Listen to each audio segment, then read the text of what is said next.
Good afternoon, Jim. I'm delighted to be chatting with you today as we look forward to your ordination in June to the diaconate, and very excited about the possibilities of having you here in the parish as a vocational deacon and living out your ministry within the parish, and also the further relationship that this will help, I think, build between our parish and Royal St. George's College, where you are employed full-time as the chaplain. Look forward to learning a little bit more about you as a person and your experiences in the church, maybe a little bit about what deacons do and what you might do here in the parish. Okay. So, great. Let's start with the easy ones. So Jim, where were you born? I was born in Toronto. So I grew up in Cabbagetown. We lived on Parliament Street, south of Carleton. Okay. So I went to Lord Dufferin Public School, which is at Gerrard. And we went to St. Peter's Anglican Church, which is on Carleton, on the north side of Carleton, maybe 2 or 3 blocks west of Parliament. Right, now that church, I believe, is now amalgamated with St. Simon's. That's right. Yes. So. And so where did you go to university? I went to Trinity College at U of T for undergrad in history. I specialized in Spanish history, just out of interest. And I was also in the Army at the time doing officer training. So it was regular force officer training in the summer. So it was 4 months each summer over 4 summers. And in those times, I would be away. One summer was spent in Shiloh, Manitoba. And then the other 3 summers were all in New Brunswick. I was infantry. I did do 1 year of full-time service after university, but that was it as far as full-time. Okay. And what unit were you associated with? I was with the 48th Highlanders of Canada. So that's in Toronto. At Moss Park. Yeah. Okay. And then now did you do an MA after that? I did a Master of Arts in military history at the Royal Military College in Kingston. And then I did my teaching degree at U of T. And yeah, some other degrees along the way. And you also have your PhD? And I have a PhD in history from U of T. Yeah. Okay. And so then how long were you serving in the military in any form, whether it was? Altogether, 22 years. So even though I was in the 48th Highlanders, I did the parachuting course. On a side note, I went to the opera school at U of T and did their 2-year program there. And then for 2.5 years, I worked for the Stratford Festival. And they used to do Gilbert and Sullivan musicals. And so the 2 shows that I was in, the Mikado and the Gondoliers. We were in Stratford in the summers. Then we would have a fall tour, usually to Ottawa, Montreal, and then out to Vancouver. And that, you were in the chorus? Yeah, I was in the chorus. And then we actually went to London, England, and played for 6 weeks at the Old Vic Theatre in London. Ed Mirvish bought that theatre and refurbished it. And he wanted a Canadian production to be the first show in when it reopened. And we took the Mikado from Stratford and were there. Wow. And then, no, I worked for the Toronto Board of Education for 4 years before I was at St. George's. And some people may say, no, it's the Toronto District Board of Education. It was so long ago that I was with the Toronto Board before there was the amalgamation. Got it. Okay. So then when did you start working for Royal St. George's? 1986. And most of that time, up until about a year ago, you were a history teacher? I taught for 12 years in the junior school, homeroom classes, phys ed, and a band class. And then I moved to the senior school and have taught history, law, philosophy, and politics in the senior school. Okay. And then now, am I right in thinking that approximately a year ago, you actually completely changed your position? So you were no longer a history teacher, you are a full-time chaplain? Yes, that's correct. So I took over from the retiring chaplain in, just after Thanksgiving 2019 and continued teaching. Um, Now I have a reduced teaching load, and so yes, I've been the chaplain and a history teacher and sports coach since then. Okay. But your full-time position is really chaplain. Teaching is That's part of correct. what you do as a That's right. so you met your beautiful wife Sandy. When did you meet her? How did you meet her? We were both paid soloists at St. George's United Church, which is at Lytton and Duplex. Um, yeah, so Uh, she came from Winnipeg. She had been on a television program called Hymn Sing, yeah. and she was also a teacher in Winnipeg, but then wanted to try music full time, and so she moved to Toronto, and we were both hired. I was there first, and then she came to sing there. Oh, lovely. Lovely. So we met in 1991, and we got married in 1995.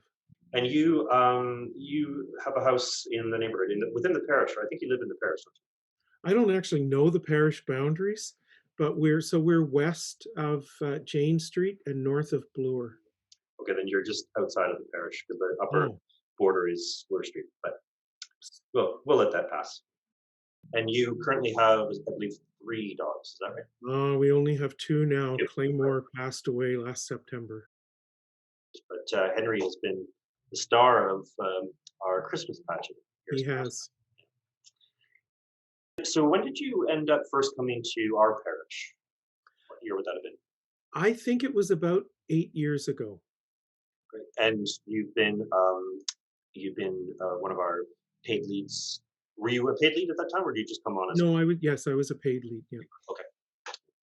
Can you tell me a little bit about um, your your process of discernment to some form of ordained ministry, and Sure. when did that sort of calling begin to sort of tickle within you? And tell me how that process unfolded. So it probably would go back to when I was a boy at Pioneer Camp in Muskoka.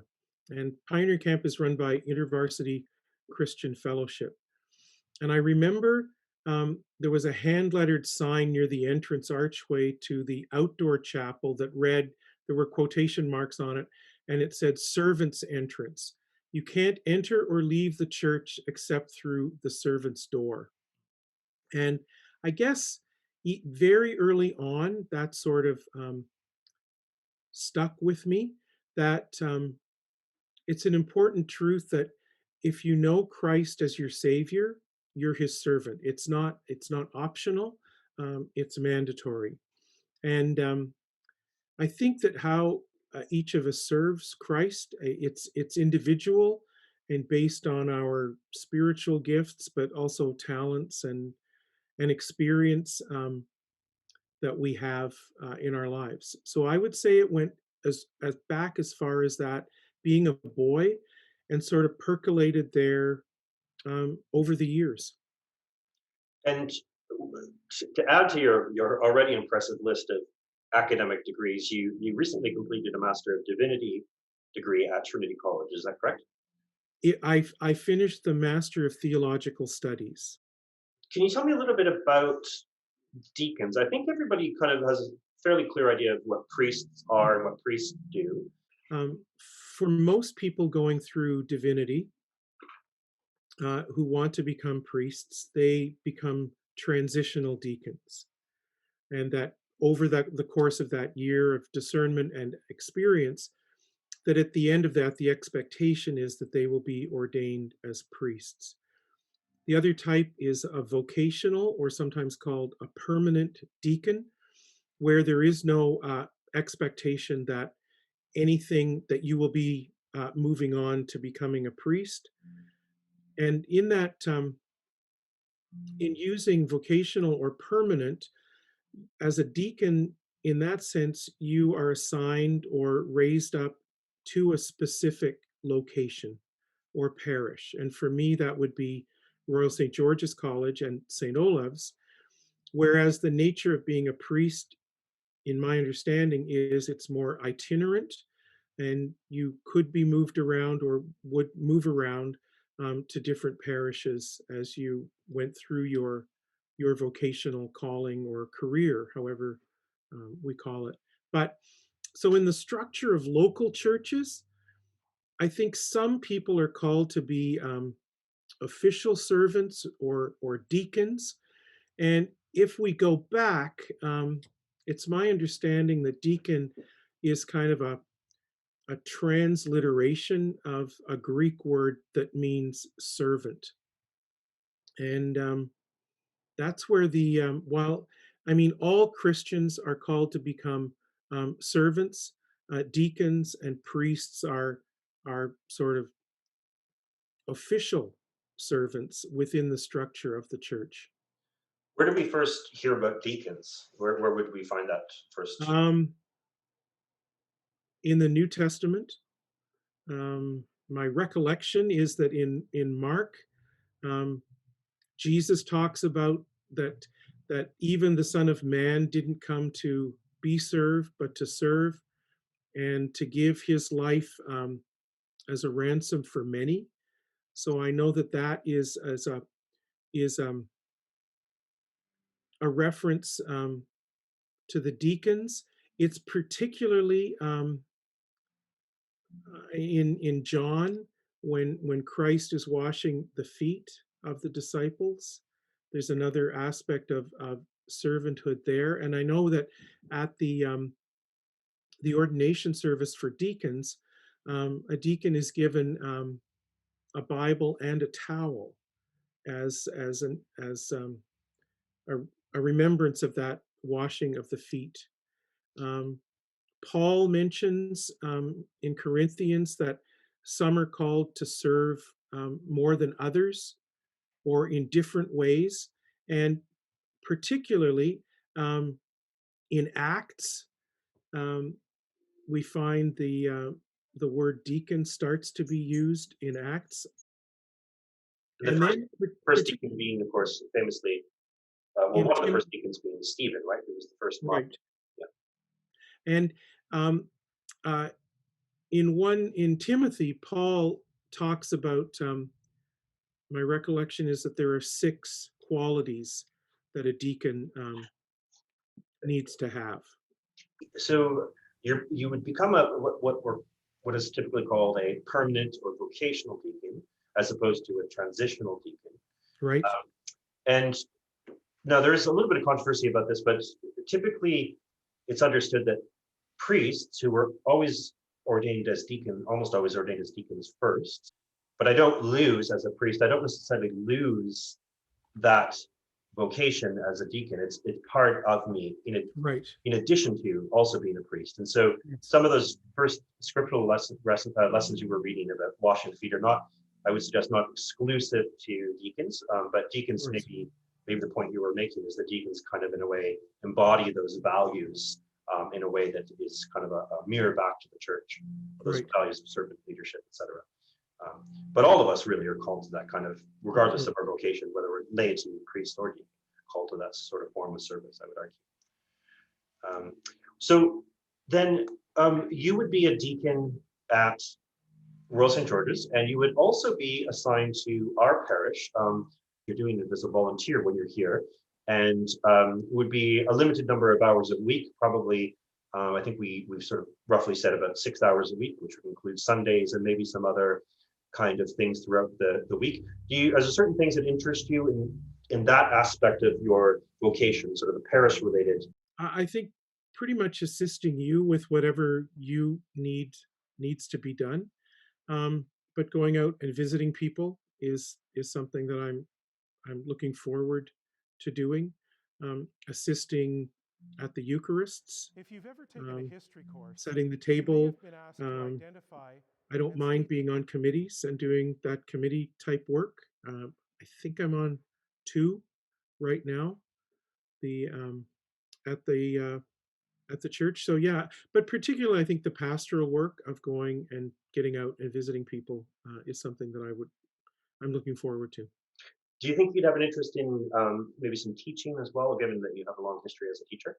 Sure, whatever. Yeah, if you need something like that and the church needs something like that, I'm happy to do that. We also, one of the benefits of you being a deacon in our parish is you're also accomplished singer, so when it comes to things like Glory be to the some of the Father, sung and services, to the you've already got a Son, and to the some skill, or Holy many skills in that Ghost. regard, so that'll fit nicely with your ministry there, I think. Mhm. So your ordination is coming in. The date is, remind me again, June. June 22nd at Royal St. George's College. The chapel is the Chapel of St. Alban the Martyr, and June 22nd is St. Alban's feast day. Right, and the hope is that we will be able to live stream the service, and so that people could watch. I hope so, and I think you're the expert in that. Are you okay? Well, happy to help if I can be of any assistance. Wonderful. Well, we'll certainly, assuming we can make that work, the technology work, we will be letting people know how they can participate in that and join Great. with you. Um, well, Jim, this has been really helpful. I really appreciate you taking the time to answer my questions. Anything else that you wanted to share with the congregation that's on the top of your mind about this whole process? No, I think St. Olave's is a great parish. I think you and Alexander are providing excellent leadership, as are the wardens and John Stevenson and lots of other people, Jim Chaplin, um, too numerous to mention. I think it's a really healthy parish, and I see great things for it in the future. Thanks, Jim. That's wonderful. And I assume if people wanted to get in touch with you, they could shoot you an email or give you a Sure. call if they have questions for you or whatever. Of course. Great.